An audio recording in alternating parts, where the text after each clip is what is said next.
అలాగే రాష్ట్ర ప్రభుత్వం చేపట్టిన స్వచ్ఛతా హీ సేవ కార్యక్రమాన్ని జయప్రదం చేసిన భారతదేశ అలాగే రాష్ట్ర ప్రజలకు శుభాభినందనలు. ముఖ్యంగా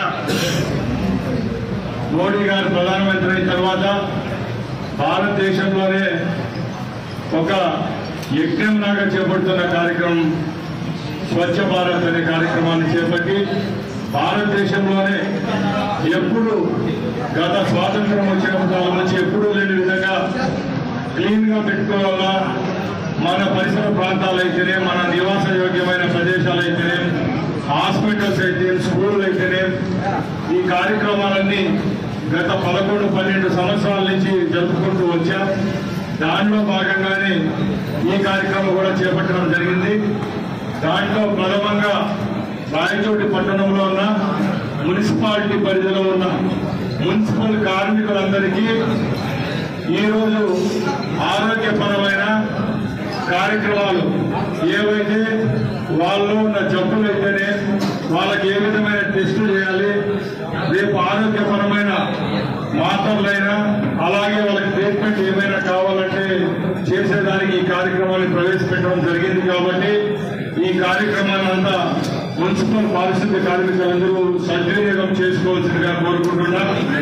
అలాగే మనందరికీ తెలుసు, రాయచోటి పట్టణంలో సుమారు 1,20,000 మంది జనాభా ఉన్నారు. మనందరం మన కుటుంబాల్లో ఆరోగ్యకరంగా ఉన్నామంటే కేవలం మన యొక్క గొప్పతనం కాదు, ఈ విధంగా మన ఇళ్లలోనైతేనే, మన బజార్లో అయితేనే, మనం పనిచేసే చోట అయితే, అంగళ్ళలోనైతేనే ప్రతి ఒక్క చోట మేమున్నామంటూ సంవత్సరంలో ఎన్ని రోజులు ఉంటే అన్ని రోజులు ఈ కార్యక్రమాల్లో పాల్గొని ఊరిని మంచిగా పెట్టి వాళ్ళకి ఇచ్చిన జీతాలు సరిపోకున్నా కూడా వాళ్ళ ఆరోగ్యాలు కూడా ఫలంగా పెట్టి పనిచేస్తున్న మీ అందరికీ చేతులతో నమస్కరిస్తున్నా. అలాగే ఈరోజు నాకు ఇక్కడ రావడం అవకాశాన్ని ఇచ్చిన ఇక్కడున్న డాక్టర్స్ కి అయితేనే, మున్సిపల్ కమిషనర్ గారికి అయితేనే, సూపరింటెండెంట్ అయితేనే ప్రతి ఒక్కరికి ధన్యవాదాలు తెలియజేసుకుంటూ, రేపు అక్టోబర్ 2వ తారీఖున గాంధీ జయంతిని పురస్కరించుకొని రాయచోటి మున్సిపాలిటీ పరిధిలో ఎందరైతే మున్సిపల్ కార్మికులు ఉన్నారో వాళ్ళందరికీ నా తరఫున ఒక జత బట్టలు, పాదరక్షకులకు ఇచ్చేదానికి అవకాశం కల్పించవలసిందిగా మీ అందరికీ కోరుకుంటున్నా.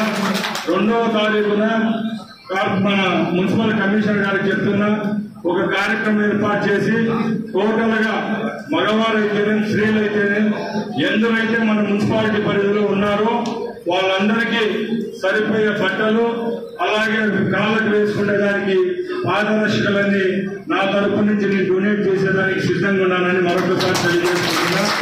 అలాగే మనమందరం రాబోయే కాలంలో కూడా రాయచోటి పట్టణాన్ని సుందరంగా పెట్టుకోవాలా. ముఖ్యంగా ఎప్పుడైతే ఈ డ్రైనేజ్ సమస్యలు అయితేనే, చెత్త సమస్యలు అయితే తొలగిపోతాయో ఆ రోజు ఆరోగ్యపరంగా మనకు ఏ సమస్యలు రావు. కాబట్టి దానికి ఎవరైతే తోడ్పడుతుందో మీ అందరికీ ధన్యవాదాలు. మరొకసారి రాయచోటి పట్టణం దినదిన అభివృద్ధి చెందుతా ఉంది. కాబట్టి రాబోయే కాలంలో కూడా ఇక్కడ సంబంధించిన పారిశుద్ధ్య కార్మికులు ఏవైతే ఇళ్ల విషయంలోనైతేనే, వాళ్ళకు పట్టాల విషయంలోనైతేనే, అన్ని విషయాల్లో నేను వాళ్ళ వెనకాలంటుంటాను.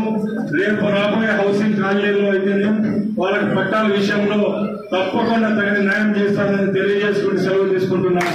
జై హింద్.